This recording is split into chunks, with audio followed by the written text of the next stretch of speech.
This guy's lost his mind. He smashed a $1 million vase just to find two pieces about the right size, then he made them into safety goggles to shield his eyes from the light while he worked. Nick climbed back up the 20-foot ladder, prying at the edge with his tool. If he could just get this bulletproof glass off, he'd be out, but making it look easy wasn't happening. After prying the frame loose, he found screws holding it tight. When he finally got the whole frame off, Nick stared in disbelief. A single light fixture was bolted down with 12 bolts. Nick was close to breaking. His mind started slipping. He went to the walk-in closet to change clothes, but reaching for a shirt, his hand brushed against a hidden door. He squeezed through the narrow opening. Inside, hanging right there, was the world-famous painting he'd been chasing. Nick felt no joy. Defeated, he just curled up on the sofa. Just then, the janitor appeared on the security monitor. The man pounded on the door tirelessly. Still, no reaction from outside. Nick tried slipping a help note under the door. Pointless. It was obvious. No matter how loud Nick yelled, nobody was coming to save him. The next day, Nick found his resolve. He broke apart some chairs. Then he started whittling a wooden wrench with his knife. He was going to try escaping again. He was going to make the impossible possible. The homemade wooden wrench was flimsy, but Nick didn't quit. He kept improving the tool's strength. After attempt, he finally got one bolt loose. To keep his strength up, Nick scooped all the fish from the aquarium. He mashed them with flour into balls. Gagging, he forced them down. Day after day passed. He carved wrench after wrench. Nick lost count of how many times he started over. Besides chipping away at the bolts, he'd doodle in the lounge, lining up the removed nuts like trophies. Maybe surrounded by all that art, his sketches started looking pretty decent. When the last scraps of edible food vanished, Nick hit rock bottom. He didn't even have water left. Nick screamed at a potted plant.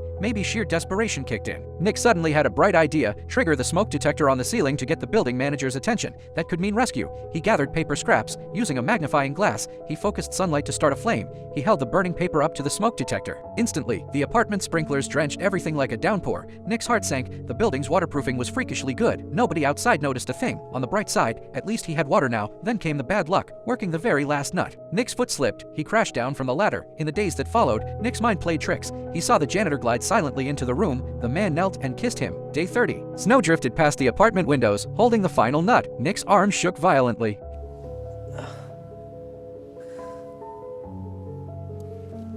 He placed it carefully in line with the others. He'd done it. The light fixture crashed down. Nick was finally free. Walking out, he took nothing instead. He left the owner an astonishing masterpiece.